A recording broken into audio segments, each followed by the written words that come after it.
चलिए, आज की क्लास में आप सभी का स्वागत है। और आज हम लोग यथार्थवादी दृष्टिकोण, अंतर्राष्ट्रीय राजनीति का जो यथार्थवादी दृष्टिकोण है उसके बारे में डिस्कस करेंगे। कल की क्लास में हम लोगों ने आदर्शवाद को पूरी तरह से समझा।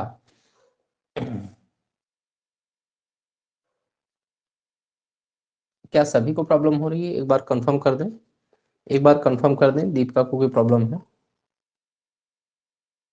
बेटा, आपका नेटवर्क इशू होगा। अगर हमारे तरफ से कोई प्रॉब्लम होती है तो सबको प्रॉब्लम हो जाती है। चलिए, ठीक है, थोड़ा सा वेट कर लीजिए, आ जाएगा। हम लोग आज जो है यथार्थवाद के बारे में बात करेंगे और यथार्थवादी दृष्टिकोण को पूरी तरह से हम आदर्शवादी दृष्टिकोण के परिप्रेक्ष्य में समझने की कोशिश करेंगे। एट स्टार्टिंग हम यह देखेंगे कि कैसे आदर्शवाद के आलोचना स्वरूप हमने यथार्थवाद को अध्ययन करने का जो है विचार किया, क्योंकि आदर्शवाद की जो कमियां हैं उसी को यथार्थवाद क्या कर रहा है, हिट कर रहा है। क्योंकि हमने आदर्शवाद की आलोचना में इस चीज को बहुत ही बखूबी देखा था कि किस प्रकार से यथार्थवादी विचारक आदर्शवाद की आलोचना कर रहे हैं। तो चलिए, आज का टॉपिक जो है वो है यथार्थवाद उपागम, यानी कि रियलिज्म अप्रोच। इसको थोड़ा सा, इसके बैकग्राउंड को, यदि यथार्थवादी विचारधारा का अर्थ ये होता है, जैसे यथार्थ का मतलब होता है कि रियल, रियल से ही रियलिज्म जो है रियल से निकला है। यानी कि यथार्थ में जो है, यानी कि रियल में जो है उसी के बारे में विचार करना। आपको पिछली क्लास में हमने बताया था कि आदर्शवादी उपागम में व्यवहारवाद के आने के बाद, उस व्यवस्था के, नहीं, व्यवहारवादी सिद्धांत के आने के बाद पास्कल लामी और जैसे विचारकों ने क्या किया कि क्रियान्वयन पर ज्यादा बल देने की बात कही विश्व शांति की स्थापना के लिए। तो ऐसी स्थिति में यहां पर यह कहा गया कि कहीं न कहीं यह व्यवहारवाद की उस विचारधारा को आगे बढ़ाने का काम किया। इसने कहा कि कहीं न कहीं विश्व में जो कुछ भी हो रहा है, इस पर क्या है, इस पर विचार किया जाए। यानी कि क्या है, यह जो है ज्यादा महत्वपूर्ण है, न कि क्या होना चाहिए। ये क्या होना चाहिए की जगह क्या है पर जो है ज्यादा फोकस करता है रियलिज्म। यथार्थ में जो है उसी पर हम बातचीत करेंगे। लेकिन यह जो यथार्थवादी दृष्टिकोण है, यह जो है एक, इसका ऐतिहासिक दृष्टिकोण अगर समझ लें, ऐतिहासिक विकास अगर इसका हम समझ लें, तो हम यथार्थवाद को पूरे, यथार्थवाद से जुड़े सारे आयामों को हम बखूबी समझ पाएंगे। यथार्थवाद का जो प्रारंभिक उदाहरण हमको मिलता है, यानी कि सबसे पहला जो विचारक मिलता है, वो है थ्यूसिडाइज। एक प्रकार से हम यथार्थवाद को कई थोड़ा इसका एक वो कर लेते हैं, एक विश्लेषण या एक वर्गीकरण कर लेते हैं, और उस वर्गीकरण के आधार पर ही हम इसको समझने का प्रयास करते हैं। क्लियर? एक क्लासिफिकेशन आप कर लेते, यथार्थवादी उपागम का या यथार्थवादी सिद्धांत का हम एक वर्गीकरण करते हैं। तो इसका जो सबसे पहला वर्गीकरण हमको देखने को मिलता है, जिसको हम शास्त्रीय यथार्थवाद कहते हैं, शास्त्रीय यथार्थवाद, जिसको रियलिज्म कहा जाता है। इंग्लिश वाले उसको इंग्लिश में को अपना लिखते चले। ठीक, क्लासिकल रियलिज्म में दो कॉन्सेप्ट हमको दिखाई देते हैं, एक यूनानी और दूसरा गैर यूनानी।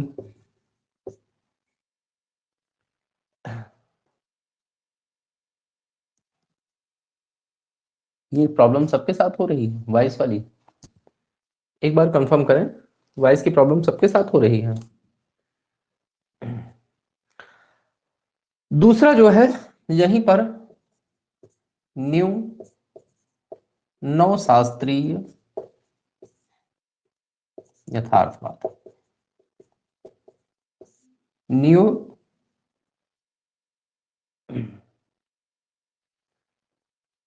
नव शास्त्रीय यथार्थवाद, यानी कि यह शास्त्रीय यथार्थवाद है, उसी से एक डेवलप्ड फॉर्म में आ रहा है नव शास्त्रीय यथार्थवाद, नियो क्लासिकल रियलिज्म। ठीक, फिर इसका जो तीसरा हम डेवलपमेंट देखते हैं, इसको हम मानते हैं रणनीतिक यथार्थवाद, स्ट्रेटजिकल रियलिज्म, रणनीतिक यथार्थवाद या स्ट्रेटजिक रियलिज्म। फिर आता है नव यथार्थवादी, नव यथार्थवादी या इसी का दूसरा नाम आता है संरचनात्मक यथार्थवाद। नव यथार्थवादी या संरचनात्मक यथार्थवाद, जिसको स्ट्रक्चरल रियलिज्म के रूप में हम देखते हैं। और लास्ट जो हमको दिखाई देता है, इसका नेक्स्ट लास्ट एंड इन मतलब अंतिम जो है वह है आक्रामक यथार्थवाद या नव यथार्थवादी स्थायित्ववाद। आक्रामक यथार्थवाद ऑब्लिक आक्रामक यथार्थवाद कहिए या नव यथार्थवाद या स्थायित्व का सिद्धांत। नव यथार्थवादी स्थायित्व का सिद्धांत।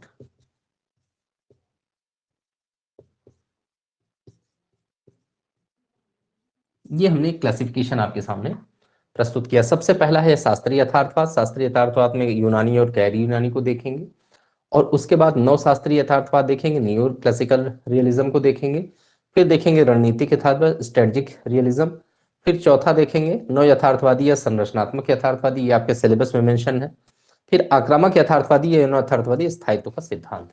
एक हमें क्लासिफिकेशन हमने यहाँ पर किया, लेकिन जहां से सवाल बनता है वो आपका जो सिलेबस है आपको नव यथार्थवादी यानी कि यहां से उठाएगा, और नव यथार्थवाद जो न्यू रियलिज्म है, नव यथार्थवाद है, उससे बनेगा। बाकी इन सारे नामों को हमने इसलिए आपको बताया कि इससे जुड़े हुए राजनीतिक विचारक हम आपको थोड़ा बता देंगे, जिससे एक भूमिका आपके दिमाग में चले, और अगर कहीं पर ये टर्म आपसे टकरा जाए तो आप बिल्कुल चौंके नहीं कि इसका तो कभी हमने नाम सुना ही नहीं।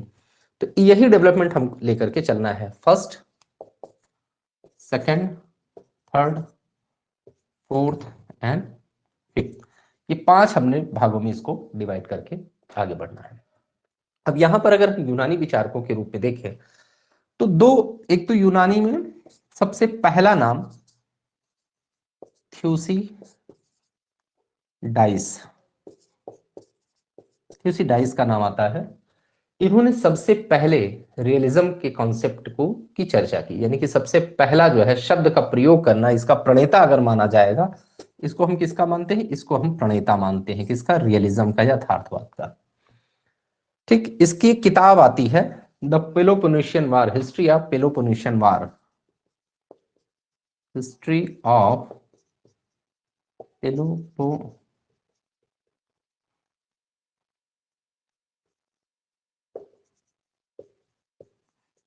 वार 400 BC के आसपास। इसका रियल टाइम जो मिलता है हमको 331 to 404 BC। ये प्लेटो के पहले के जो है विचारक के रूप में हमको दिखाई देते हैं। इन्होंने सबसे पहले यथार्थवाद का जो शब्द का जो है प्रयोग किया, यानी कि प्रतिपादन किया, और इसके लिए इन्होंने किताब लिखी हिस्ट्री ऑफ पेलोपोनेशियन वार। ठीक है, इसकी सारी कहानी हम आपको सुनाएंगे। फिर दूसरे में हमको गैर यूनानी विचारकों में सबसे पहले एक चीनी विचारक आते हैं जिनका नाम है सुन TZU, सुन ताऊ, सुनजू ऐसे पढ़ा जाता है, SUN सन और TZU सुनजू। इनकी किताब का नाम है the art of war, the art of war, the art of war इनकी किताब का नाम है। दूसरा नाम हमको जो देखने में आता है भारतीय विचारक कौटिल्य, फिर मैकियावेली और हॉब्स। ये 3 विचारक ऐसे हैं जो गैर यूनानी विचारकों के रूप में हम देखते हैं। पहला है थ्यूसिडाइस और तीसरा है सुन तू। इनकी किताब का नाम है आर्ट ऑफ वार, बस केवल इनकी किताब का नाम लीजिए। कौटिल्य की किताब आप अच्छे से जानते हैं, अर्थशास्त्र। मैकियावेली की किताब द प्रिंस आप अच्छे से जानते हैं। हॉब्स की किताब है लेवियाथन, इसके बारे में भी आपने अध्ययन किया है। एक शॉर्ट हिस्ट्री सबको हम लेकर के आगे बढ़ेंगे।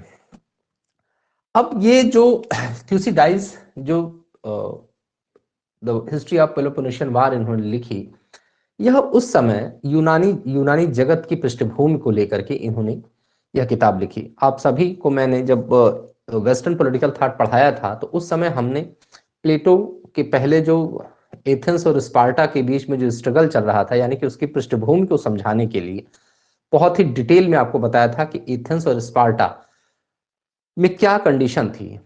वह थोड़ा सा अगर आपके दिमाग में वो चीजें चल रही होंगी तो बहुत अच्छे से इस चीज को यहाँ पर आप जोड़ पाएंगे।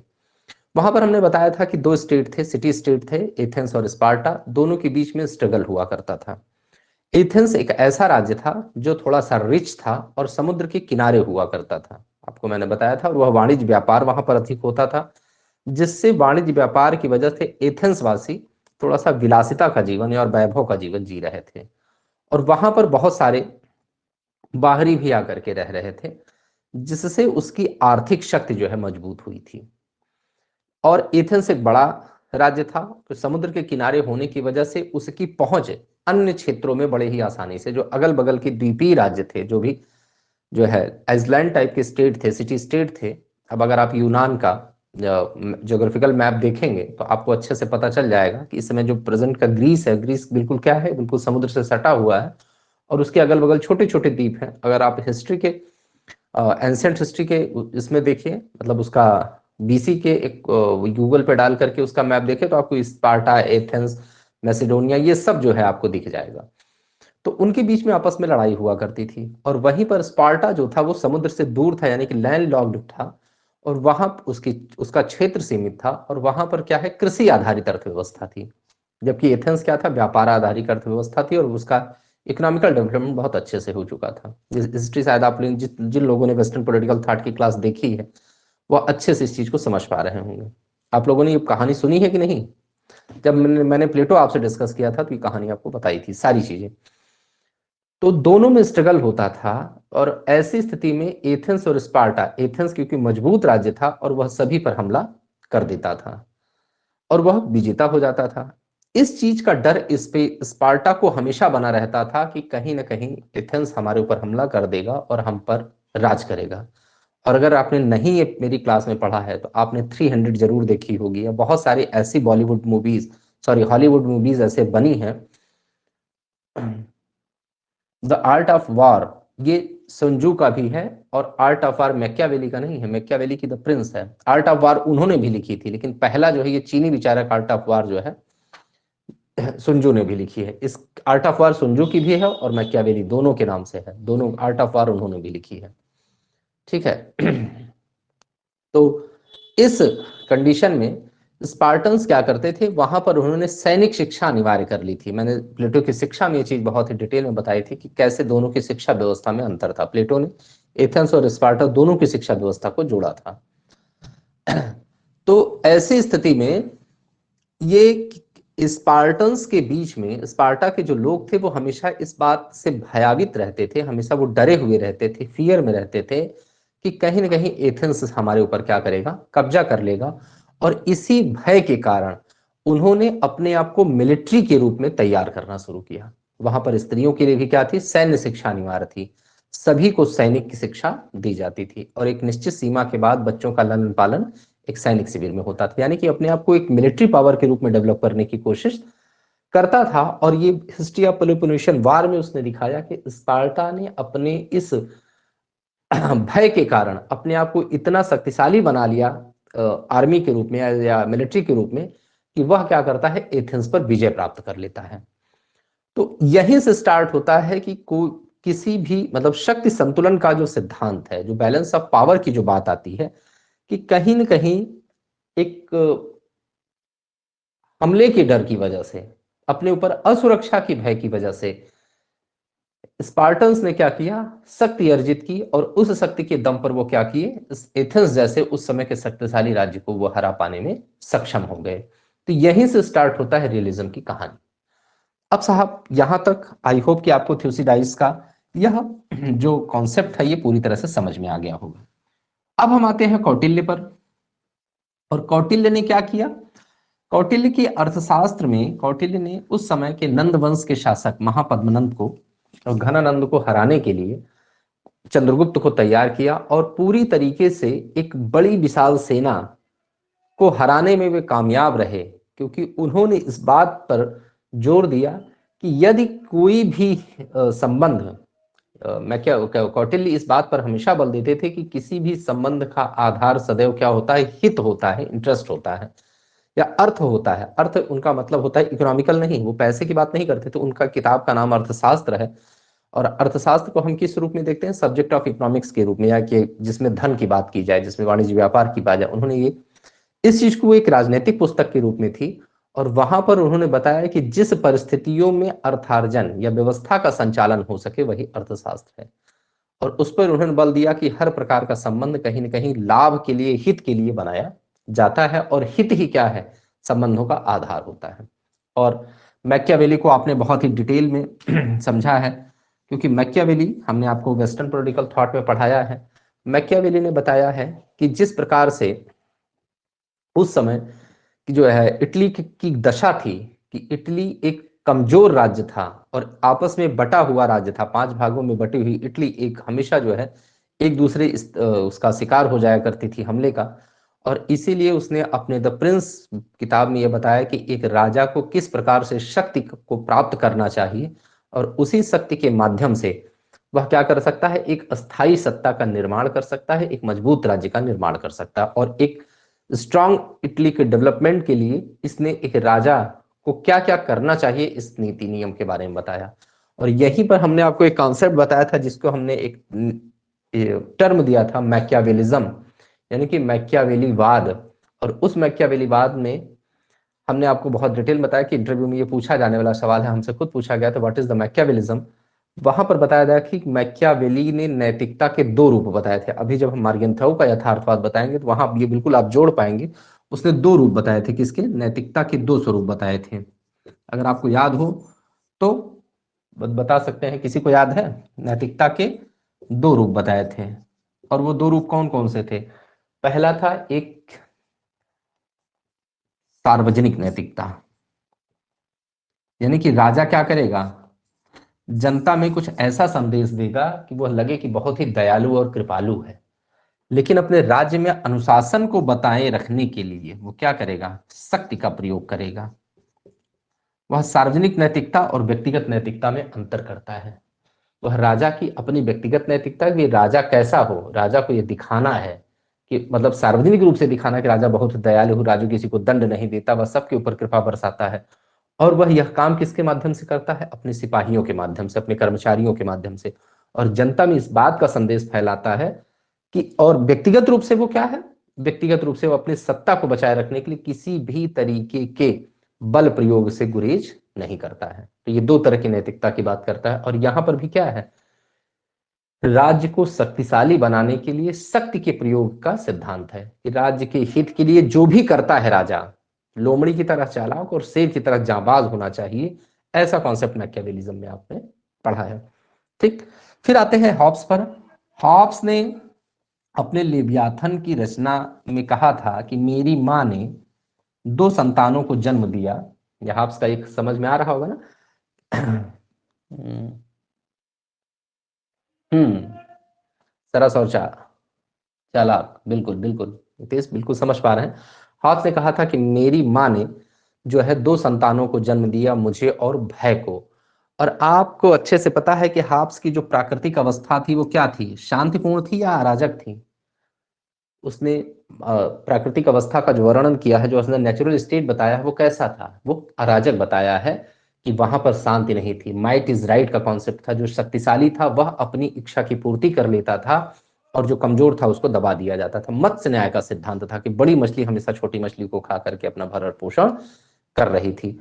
तो उसी लिए उसने कहा कि ऐसे अराजक वातावरण में जहां पर शक्ति का सिद्धांत लागू होता है, जहां पर माइट इज राइट का कॉन्सेप्ट है कि जिसकी लाठी उसकी भैंस, तो ऐसी स्थिति में हर व्यक्ति क्या चाहेगा, हर व्यक्ति क्या चाहता है, शक्ति अर्जन चाहता है, शक्ति अर्जन। ऐसी स्थिति वह पूरी तरह से क्या करता है,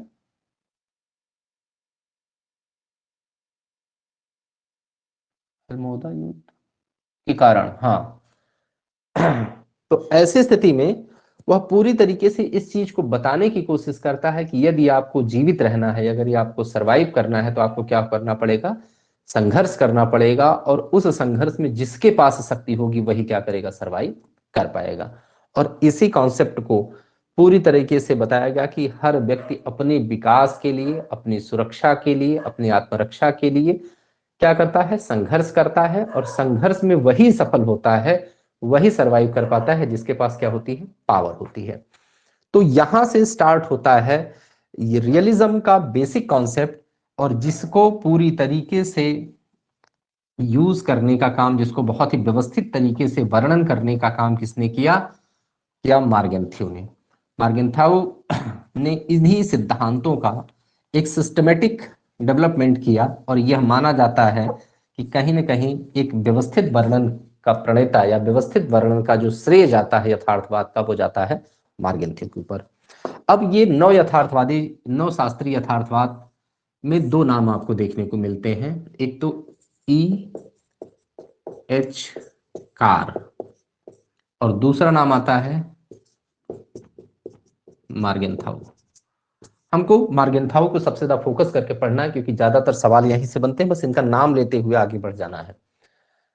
ईएचकार पहले विचारक थे। इन्होंने प्रथम विश्व युद्ध के बाद जो आदर्शवादी दृष्टिकोण आया, जो जिसको हम क्लासिकल लिबरलिज्म कहते हैं 1920 के बाद, जिसको वुडरो विल्सन ने आगे बढ़ाया, उन्होंने इस दृष्टिकोण का अध्ययन किया, और ईएचकार ने किताब लिखी 20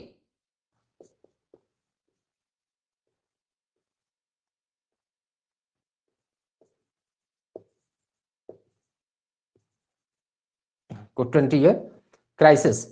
और 20 ईयर क्राइसिस में उन्होंने उस समय की, यानी कि 1920 से 1930 से लेकर के 1940 के बीच में, जो भी 20 से लेकर के 40 के बीच की जो घटना थी, उसके बारे में उन्होंने डिटेल में बताया कि किस प्रकार से विश्व में शांति स्थापना का जो प्रयास है।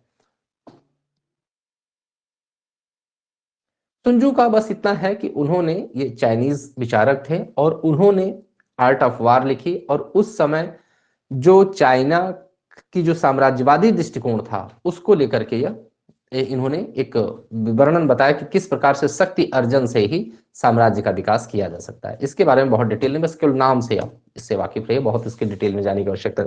मेरे लिए जितने भी नाम मैं ले रहा हूं ना, तो थ्यूसिडाइडस का केवल प्रणेता का नाम में आएगा बस, बाकी आपको पूरा कॉन्सेप्ट मार्गेंथ्यू पर डिटेल करना है।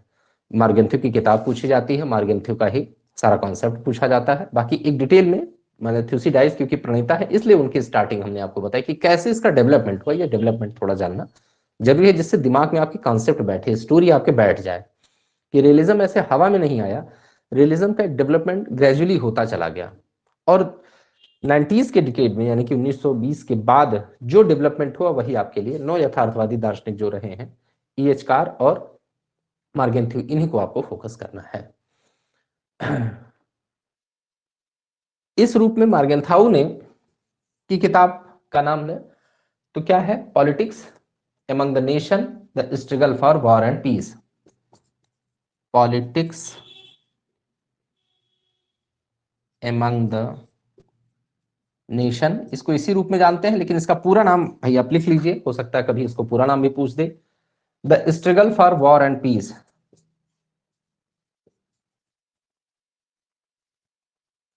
फॉर वॉर एंड पीस, ये आती है 1948 में। 47 48 दोनों मिल जाता है, वैसे 48 कई जगह पर हमको मिला, तो ठीक है 48 इसको देख लीजिए। ये दो किताब आती है, और ये आती है 1919 टू 1939, इस बीच के घटनाक्रम को, 1919 से 1939 के बीच के दृष्टिकोण को, 20 ईयर क्राइसिस, इस चीज का डेवलपमेंट ईएचकार ने किया। मार्गेंथ्यू ने अब तक के जितने भी मानव स्वभाव की बात, मतलब यथार्थवादी जो दृष्टिकोण था, उसको इन्होंने अपने अध्ययन का केंद्र बिंदु बनाया, और इनको प्रेरणा मिली इस अपने से पहले जो भी यथार्थवादी विचारक थे, थ्यूसिडाइड्स से लेकर के हॉब्स तक, उन सभी को इन्होंने उन दृष्टिकोणों को इन्होंने लिया, और उसके आधार पर इन्होंने इसका वर्णन किया। अभी इस वर्णन पे हम आएंगे, और उसको डिटेल में समझते हुए चलेंगे पॉइंट वाइज पॉइंट। लेकिन अभी पहला हम इस classical liberalism, new classical liberalism को हम समझते हुए चल रहे हैं, क्योंकि जो वर्गीकरण हमने किया उस वर्गीकरण को हम यहाँ पर क्लियर करते हुए चल रहे हैं। नेक्स्ट आता है रणनीतिक यथार्थवाद, स्ट्रेटजिक जो है यथार्थवाद। इसके प्रणेता जो है थॉमस सैलिंग है, थॉमस सैलिंग। इनकी किताब का नाम है the strategy of conflict, the strategy of conflict, FLICT, conflict. और दूसरी इनकी किताब है the diplomacy of violence, diplomacy of the diplomacy of violence, VIELENCE, violence VIELENCE, diplomacy of violence. ये दो किताबें इनकी हैं थॉमस सैलिंग की। ठीक, इन्होंने स्ट्रेटजिक, बस इनका ये नाम याद रखिए कि रणनीतिक यथार्थवादी स्ट्रेटजिक आती है, स्ट्रेटजिक ऑफ कॉन्फ्लिक्ट इनका किताब का ही नाम है, डिप्लोमेसी ऑफ वायलेंस ये थॉमस सैलिंग की दो किताबें थी जिन्होंने यथार्थवाद में अपना क्या किया, योगदान दिया। एक यथार्थवादी दृष्टिकोण, इन्होंने रणनीतिक स्ट्रेटजी पर जो है ज्यादा बल दिया। बस इसका नाम आपको जान लेना है कि इस राजनीतिक विचारक के रूप में लिख लिया है, इसको रब कर दें। चलिए अब आते हैं नव यथार्थवादी या संरचनावादी, जिसको आपको डिटेल में पढ़ना है। केनेथ वार्ज का विचार है, नव यथार्थवाद आपके सिलेबस में है, इसलिए उसको हम फोकस कर देंगे। अभी तो बस एक ब्रीफ हमको देना है। ये नव यथार्थवादी है संरचनात्मक यथार्थवाद, इसके बारे में बहुत डिटेल में बात की जाएगी। इसके प्रतिपादक हैं केनेथ वार्ज, केनेथ वार्ज। इनकी जो किताब है, इनकी किताब का नाम है man and state and war, man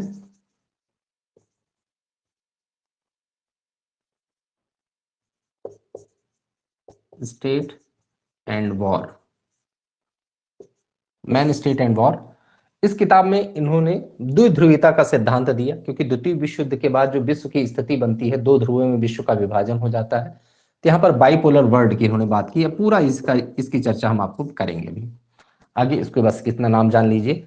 फिर नेक्स्ट आता है आक्रामक यथार्थवादी या नव यथार्थवादी या स्थायित्व, ये लास्ट पांचवा वाला।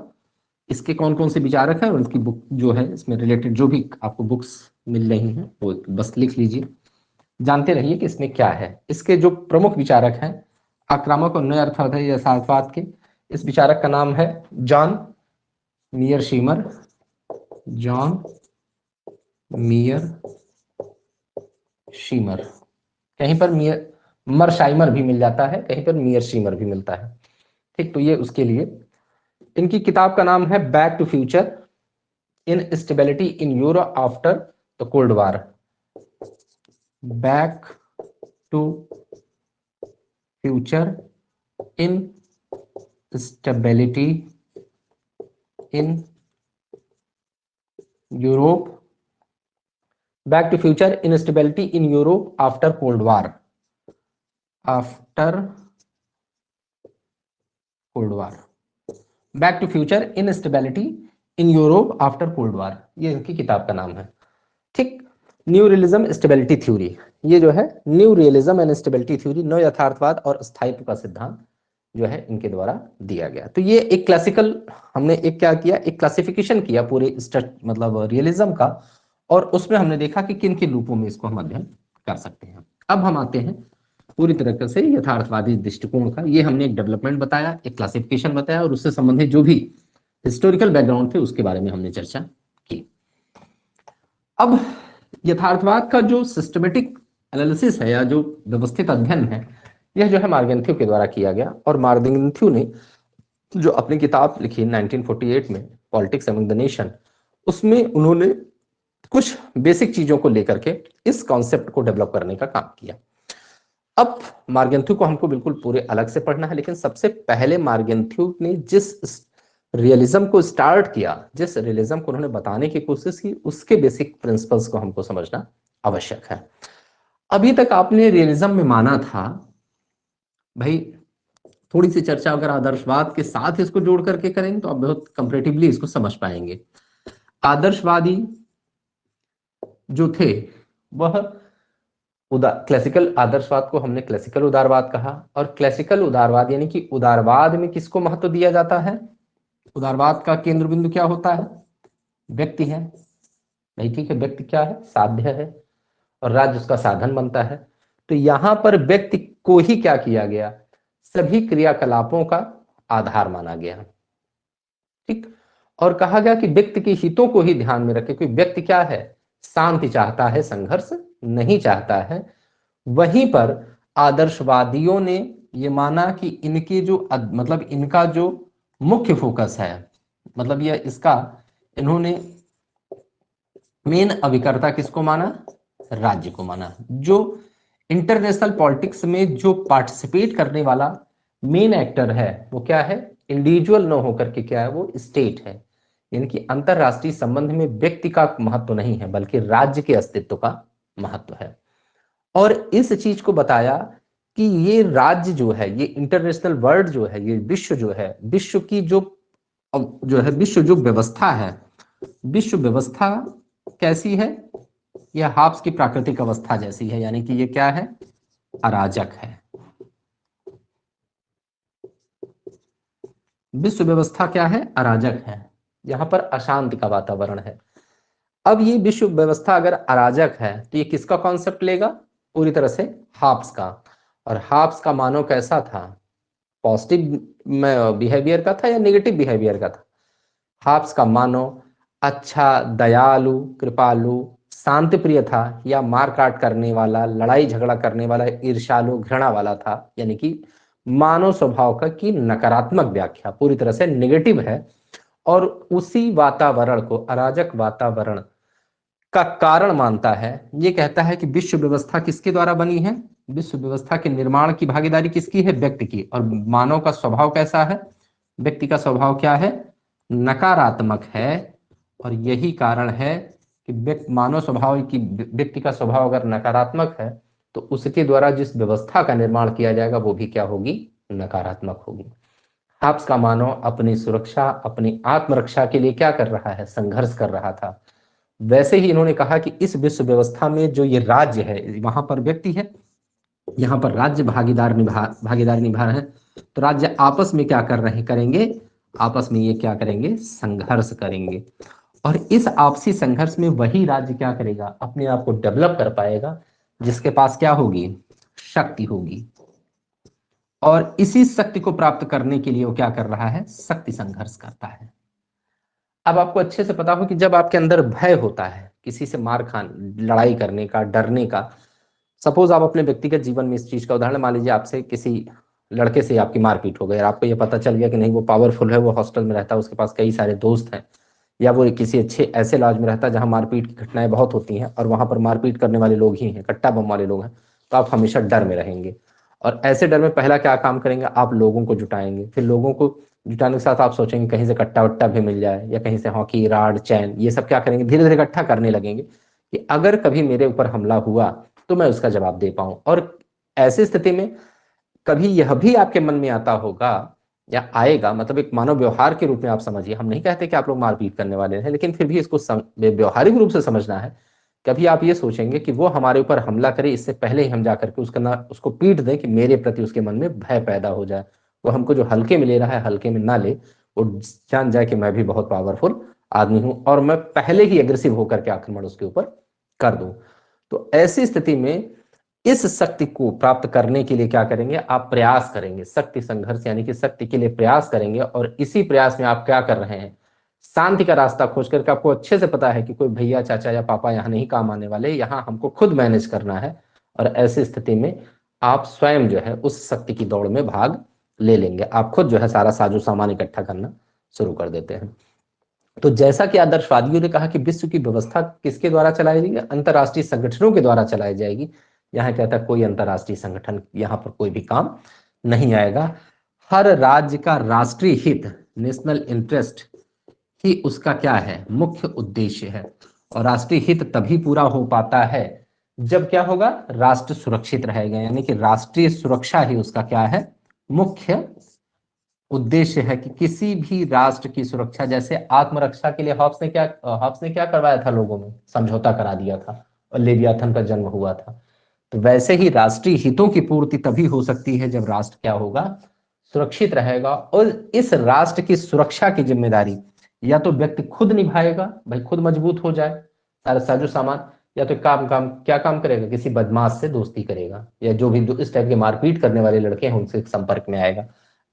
इसका अर्थ क्या होगा कि यहाँ पर शक्ति संतुलन की अवधारणा आएगी, यानी कि हम पावरफुल तो नहीं है, लेकिन जो पावरफुल है उससे हम दोस्ती कर लेंगे।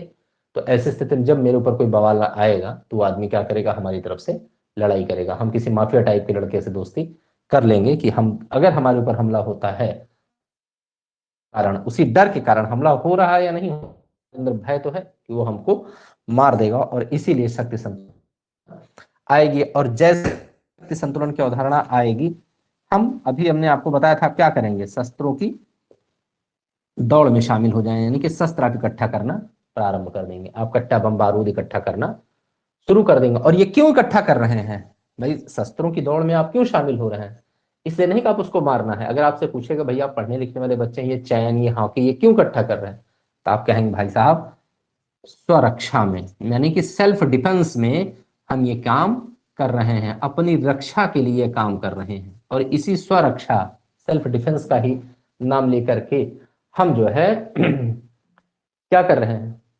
परमाणु बम का परीक्षण कर रहे हैं। भाई हम भारत ने जब परमाणु परीक्षण किया तो हमने कहा ना कि हमने सेल्फ डिफेंस के लिए साहब परमाणु बम बनाया है, हम किसी को मारना नहीं चाहते। और हमने तो पूरी डॉक्ट्रिन लिखा थी, नो फर्स्ट यूज, हम आत्मरक्षा के लिए बना रहे हैं, एग्रेसिव के लिए नहीं बना रहे। तो हम स्वरक्षा में क्या करेंगे, शस्त्रों की दौड़ में शामिल हो जाएंगे। और इसी स्थिति में, जब ऐसी स्थिति में हर व्यक्ति अपनी स्वरक्षा का काम करेगा, तो हर आदमी क्या करेगा, शस्त्रों को ज्यादा से ज्यादा इकट्ठा करने की कोशिश करेगा। क्यों, क्योंकि उसे यह विश्वास है कि कोई भी संगठन या कोई भी अंतरराष्ट्रीय संगठन हमारी रक्षा की जिम्मेदारी नहीं लेगा, हमको खुद ही पावरफुल बनना पड़ेगा। और यहीं से शुरुआत हो जाती है कि ऐसी स्थिति में जब पावर की लड़ाई होती है तो कोई भी अंतरराष्ट्रीय कानून नहीं काम आता, न ही कोई अंतरराष्ट्रीय संगठन काम आता है, और न ही कोई विश्व नैतिकता काम में आती है, जिसका हवाला हमारे आदर्शवादी भाइयों ने दिया था या क्लासिकल लिबरलिज्म ने दिया था। और उसी आदर्शवाद का फेल्योर पूरी तरह से दिखा कहां, द्वितीय विश्व युद्ध की घटना में। और जो भी शक्तिशाली राज्य थे उन्होंने द्वितीय विश्व युद्ध को लड़ा और उसको जीता।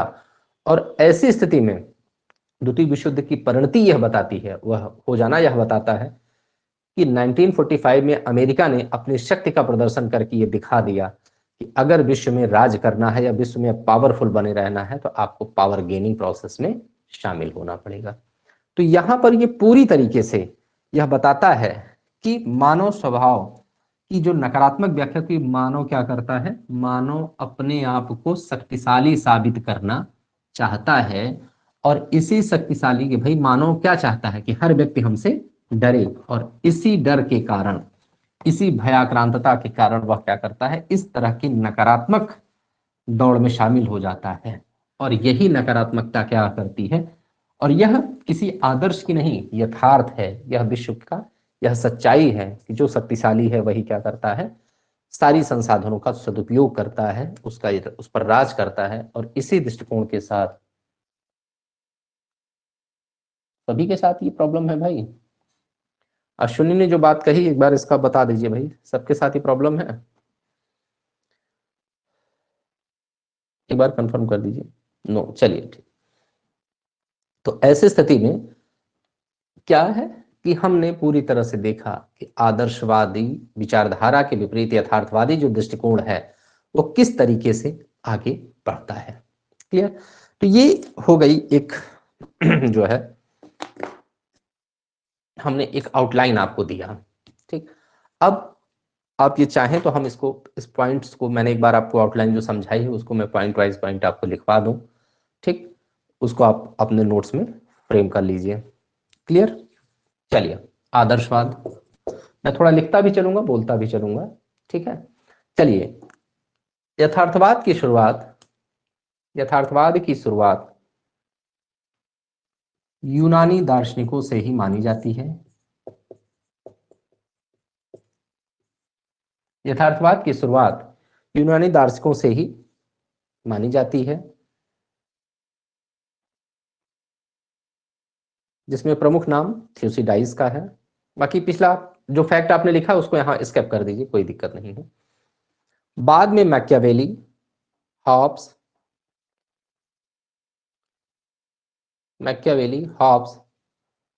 तथा भारतीय दार्शनिक कौटिल्य के विचारों से यह सिद्धांत आगे बढ़ता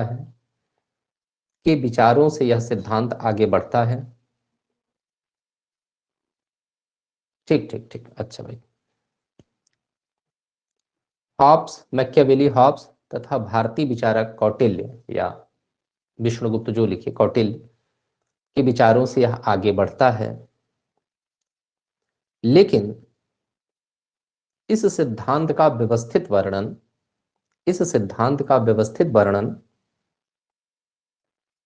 मार्गेंथ्यू के द्वारा या मार्गेंथाउ के द्वारा किया गया।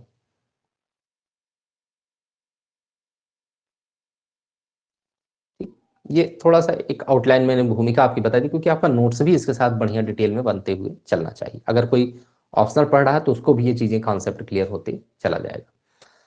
अब क्योंकि पॉलिटिक्स अमंग द नेशन नहीं बोल रहा हूं, क्योंकि आगे मैं मार्गेंथो को सेपरेटली पढ़ाऊंगा, केवल एक ही किताब नहीं, उनकी सारी किताब बताऊंगा, उनका सारा सिद्धांत बताऊंगा और उसका पूरा डेवलपमेंट आपको समझाऊंगा और उसकी आलोचना और उसका विकास सब कुछ दिखाऊंगा कि कैसे मार्गेंथो जो है यथार्थवाद को डेवलप करता है। ठीक है, तो यहाँ पर एक ही। अब इसकी सामान्य विशेषताएं लिख लीजिए एक तरफ से। सामान्य विशेषता पहला, यह ऐतिहासिक घटनाओं के आधार पर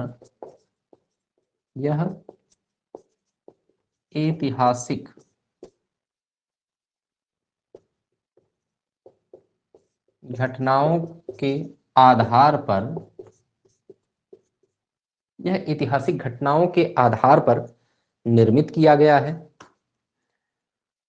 यानी कि यथार्थवादी उपागम ऐतिहासिक घटनाओं के आधार पर निर्मित किया गया है,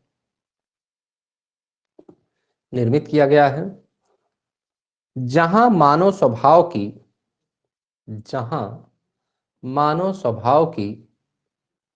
नकारात्मक अवधारणा में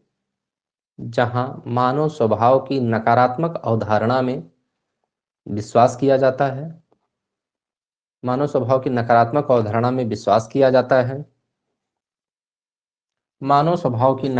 अवधारणा में विश्वास किया जाता है। नेक्स्ट, यह सिद्धांत आदर्शवादी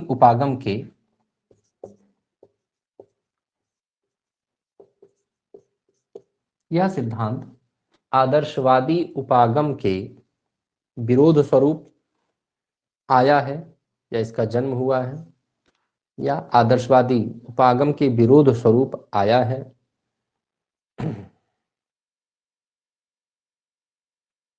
नेक्स्ट पॉइंट,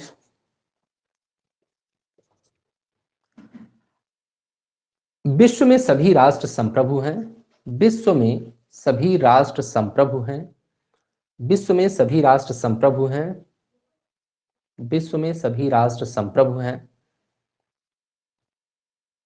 अतः अपने राष्ट्रीय हितों को पूरा करने के लिए संघर्षरत हैं या संघर्ष कर रहे हैं। अर्थात अपने हितों को पूरा करने के लिए संघर्ष कर रहे हैं या संघर्षरत हैं। अर्थात स्वार्थपरक राजनीति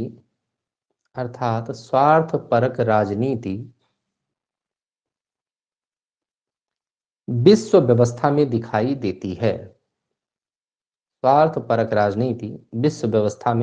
देती है।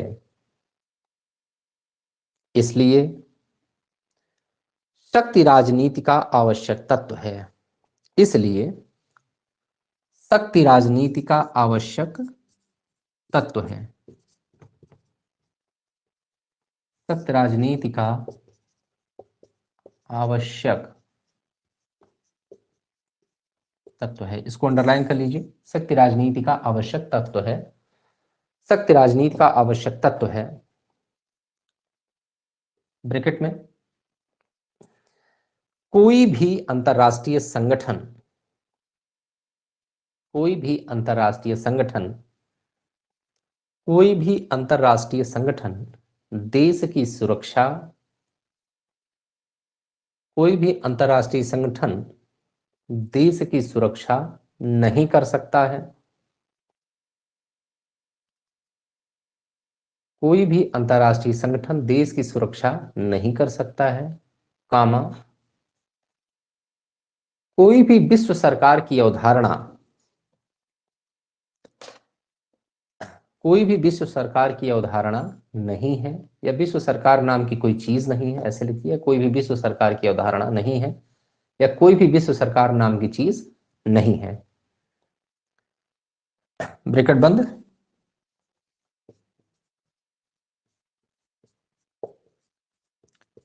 विश्व सरकार नाम की कोई चीज नहीं है, विश्व सरकार की कोई अवधारणा नहीं है। नेक्स्ट, शक्ति संतुलन ही व्यवहारिक राजनीति है, शक्ति संतुलन ही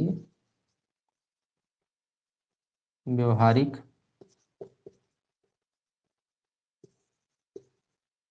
शक्ति संतुलन ही व्यवहारिक राजनीति है।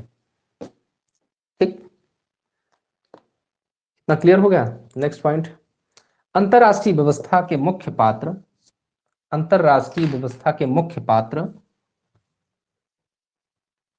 अंतरराष्ट्रीय व्यवस्था के मुख्य पात्र, अंतरराष्ट्रीय व्यवस्था के मुख्य पात्र संप्रभु राज्य हैं, अंतरराष्ट्रीय व्यवस्था के मुख्य पात्र संप्रभु राज्य हैं, अतः अंतरराष्ट्रीय व्यवस्था के मुख्य पात्र संप्रभु राज्य हैं, अतः अपने राष्ट्रीय हितों को पूरा करने के लिए, अपने राष्ट्रीय हितों को पूरा करने के लिए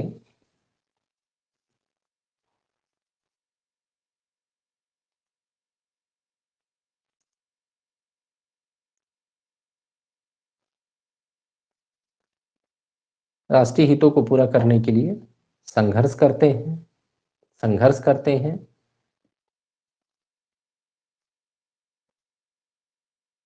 संघर्ष करते हैं।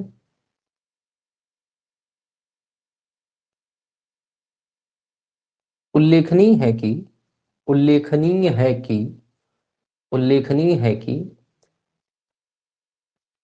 इस विचार में, या इस विचार, या उल्लेखनीय है कि यथार्थवादी विचार, यथार्थवादी विचार गैर राज्य अभिकर्ता, नॉन स्टेट एक्टर, गैर राज्य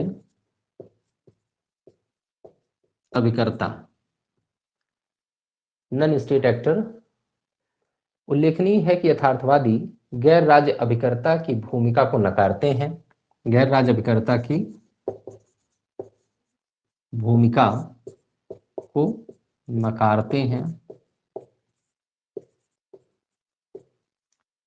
गैर राज्य भूमिका, ये नॉन स्टेट एक्टर है, इनकी भूमिका को ये बिल्कुल महत्व नहीं देते। यद्यपि आदर्शवादी क्या करते हैं, नॉन स्टेट एक्टर की भी बात करते हैं, वो कहते हैं कि सामाजिक, सांस्कृतिक जितने अन्य पहलू हैं, जिसमें एमएनसीज हैं, एनजीओज हैं, या विश्व शांति की स्थापना के लिए, जैसे कल हमने बताया एमनेस्टी इंटरनेशनल है, रेड क्रॉस, ये सब क्या है, नॉन स्टेट एक्टर्स हैं। नॉन स्टेट एक्टर आपको पढ़ाना है, आपके सिलेबस में है, तो उसके आगे चर्चा हो जाएगी। तो यहाँ पर ये समझ लीजिए कि यथार्थवादी राजनीति मानती है कि यह जो है गैर राज्य अभिकर्ता जो है, नॉन स्टेट एक्टर है, इनकी कोई भी भूमिका नहीं है अंतरराष्ट्रीय व्यवस्था के संचालन में। जो कुछ करेगा वो कौन करेगा, राज्य करेगा, गैर राज्य अभिकर्ता। एमएनसीज भी एक नॉन स्टेट एक्टर होता है भाई। बहुराष्ट्रीय कंपनियां, जैसे मान लीजिए अमेरिका की कंपनी भारत में काम कर रही है, भारत की बड़ी रिलायंस, मान लीजिए हमारे मुकेश अंबानी ने अमेरिका में बहुत बड़ा निवेश किया है, इनकी रिलायंस इंडस्ट्रीज या रिलायंस जियो अमेरिका में टेलीकॉम सर्विसेज दे रही है। तो ऐसे स्थिति में मुकेश अंबानी चाहेंगे क्या कि भारत और अमेरिका के संबंध खराब हो, या अमेरिका की कंपनी जो भारत में अपना पैसा लगाई वो चाहेगी क्या कि भारत और अमेरिका के बीच में लड़ाई हो जाए? क्योंकि जैसे ही लड़ाई होगी भारत क्या कहेगा, अपना बुरिया बिस्तर समेटो और हटो यहाँ से, या अमेरिका वाले क्या कहेंगे, मुकेश अंबानी से काम करो, यहाँ से लपेटो और निकलो यहाँ से। तो ऐसे स्थिति में क्या होगा, ये कोशिश करते हैं कि देशों के बीच में इंटरनेशनल रिलेशन कैसा हो, ये डेवलप करते हैं।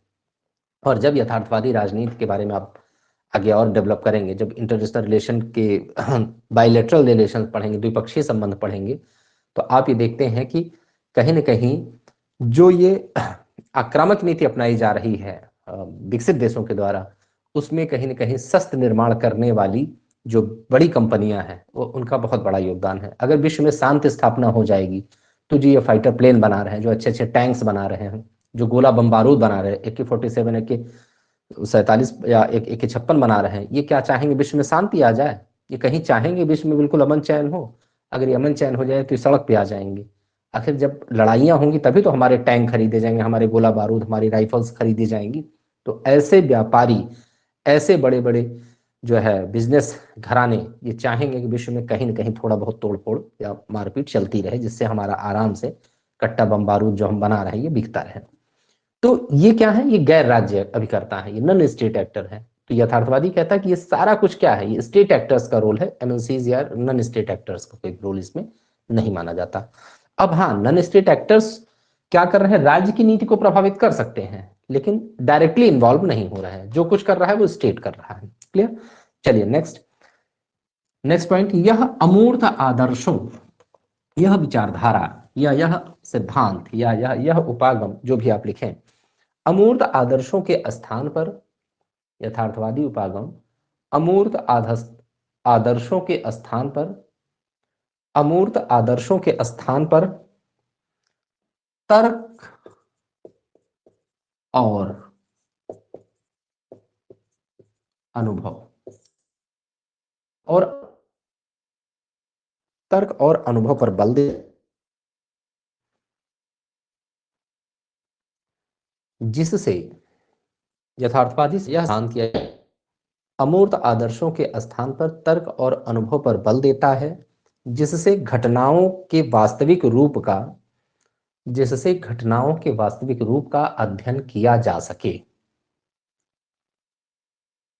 जिससे घटनाओं के वास्तविक, जिससे घटनाओं का वास्तविक रूप से अध्ययन किया जा सके, और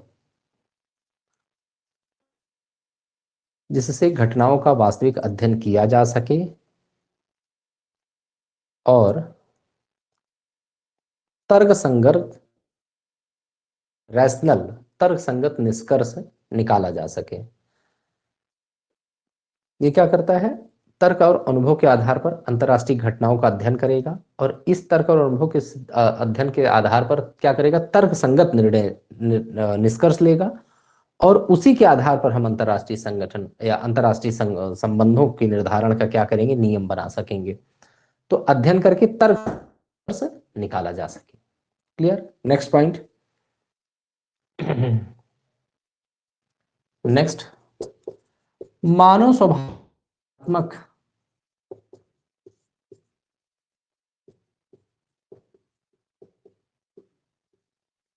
मानव स्वभाव की नकारात्मक अवधारणा को स्वीकार करके, मानव स्वभाव की नकारात्मक अवधारणा को स्वीकार करके कहता है कि, नकारात्मक अवधारणा को स्वीकार करके कहता है कि विश्व में दिखाई देने वाली अपूर्णताएं या अराजकता मानव स्वभाव की नकारात्मक, थक गए? बस 2 पॉइंट और है, लिख लो, बड़ी जल्दी थक में ही थक जाओगे। बस 2 पॉइंट और है, कंप्लीट कर लो, गिनतियों को स्टार्ट करेंगे। ठीक है? मानव स्वभाव की नकारात्मक अवधारणाओं को स्वीकार करके कहता है कि विश्व में दिखाई देने वाली अपूर्णताएं या अराजकता मानव स्वभाव में निहित है, मानव स्वभाव में निहित है या मानव स्वभाव की देन है, मानव स्वभाव में निहित है जिस तरह मानो जिस तरह मानो जिस तरह मानो के परस्पर विरोधी हित हैं, जिस तरह मानव के परस्पर विरोधी हित हैं, जिस तरह मानव के परस्पर विरोधी हित हैं, परस्पर विरोधी हित हैं, उसी तरह संसार में भी परस्पर विरोध है।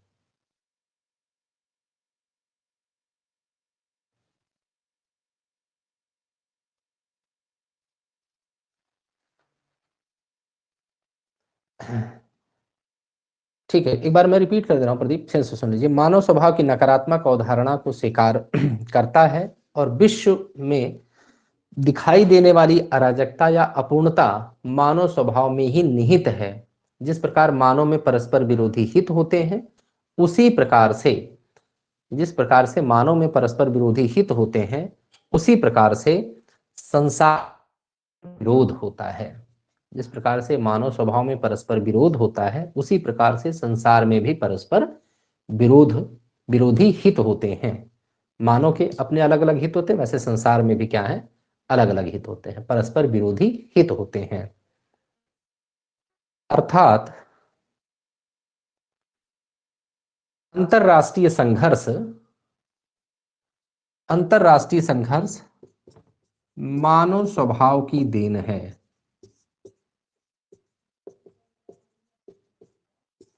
अंतरराष्ट्रीय मानव स्वभाव की देन है। अंतरराष्ट्रीय संघर्ष मानव स्वभाव की देन है।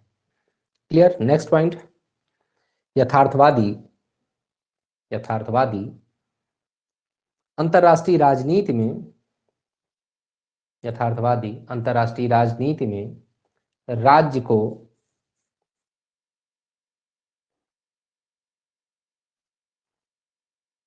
यथार्थवादी अंतरराष्ट्रीय राजनीति में राज्य को प्राथमिक अभिकर्ता मानते हैं, प्राइमरी एजेंट, यानी कि राज्य ही जो करेगा वो करेगा। राज्य को प्राथमिक अभिकर्ता मानते हैं और यही राज्य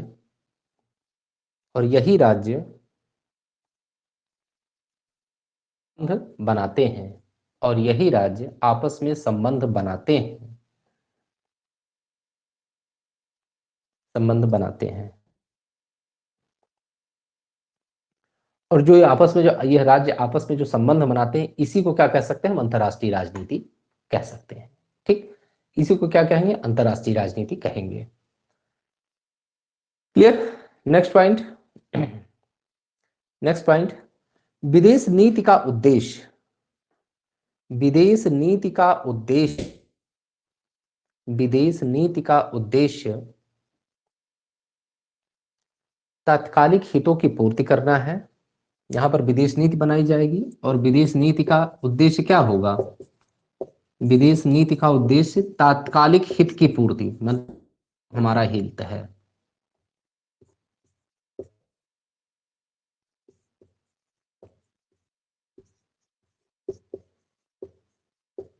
तात्कालिक हित की पूर्ति मतलब आज जो हमारे देश की आवश्यकता है, इसी को ध्यान में रख करके हम संबंध स्थापित करेंगे। ऐसा नहीं कि हमारा जो है, कभी आज के 20 साल 30 साल पहले हमारा आपसे रिलेशन था, यानी कि रशिया हमारा परंपरागत मित्र था, उससे हम दूरी नहीं बनाएंगे, हम अमेरिका से कभी दोस्ती नहीं करेंगे, ऐसा कुछ नहीं है। अगर आज हमारा हित अमेरिका से ज्यादा है तो हम अमेरिका के साथ संबंध बनाएंगे। तो विदेश नीति का उद्देश्य तात्कालिक हित की पूर्ति करना है, न कि भविष्य को सुरक्षित रखना, न कि भविष्य को सुरक्षित रखना। अगर आज हमको हमारी आवश्यकता है कि हम बम बना के अपने आप को पावरफुल बनाएं, तो हम विश्व शांति के लिए ऐसी नीति का पालन नहीं करेंगे। हम उन देशों से संपर्क बनाएं जहां से हमको परमाणु आपूर्ति हो सके, जहां से हमको तकनीकी मिल सके, जहां से हमको आर्मामेंट मिल सके। ठीक, न कि भविष्य को सुरक्षित करना। और भविष्य सुरक्षित करने का अर्थ ये क्या होता है, विश्व शांति की स्थापना का विचार करना। भविष्य को सुरक्षित करने को ब्रैकेट में लिख सकते हैं, न कि विश्व शांति की स्थापना का प्रयास करना। नीति का उद्देश्य है तात्कालिक हितों की पूर्ति करना, ठीक, तात्कालिक हितों की पूर्ति करना, न कि भविष्य को सुरक्षित करना। ब्रैकेट में लिख लीजिए, विश्व शांति की स्थापना का प्रयास करना, भविष्य को हम सुरक्षित करने का प्रयास नहीं करेंगे। यह उपागम या यथार्थवादी अंत का मुख्य कुंजी, यथार्थवादी अंतरराष्ट्रीय राजनीति की मुख्य कुंजी, मेन की, यथार्थवादी अंतरराष्ट्रीय राजनीति की मुख्य कुंजी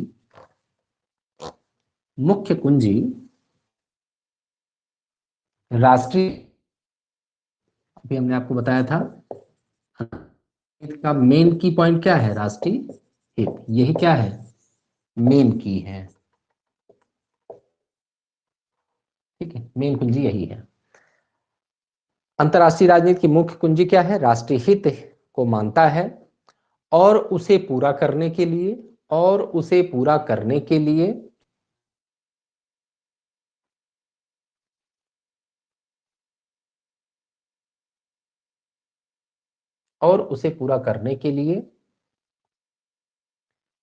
अंतरराष्ट्रीय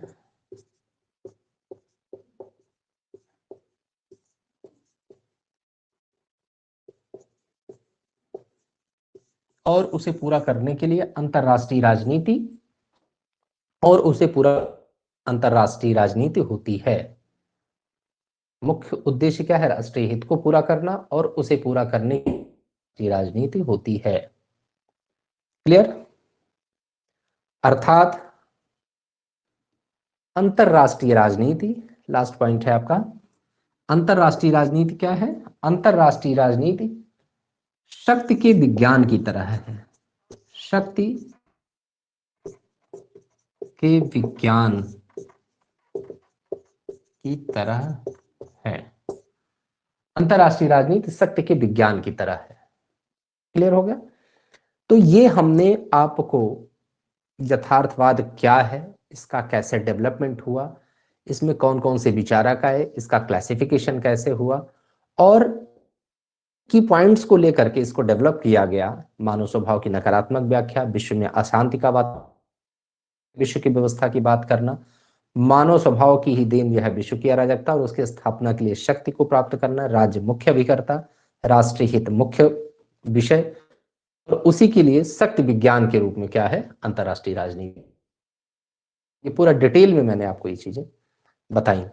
आज की क्लास हम इसलिए थोड़ा सा इंफॉर्मेटिव या आपको बोल के इसलिए लिखवा दे रहे हैं क्योंकि अगर हम आपको सिर्फ डिटेल बताते चले जाएंगे तो आप क्लास के बाद कुछ नोट्स आपके पास होना चाहिए जिसको आप पलटें और पूरी क्लास आपको रिमाइंड हो जाए।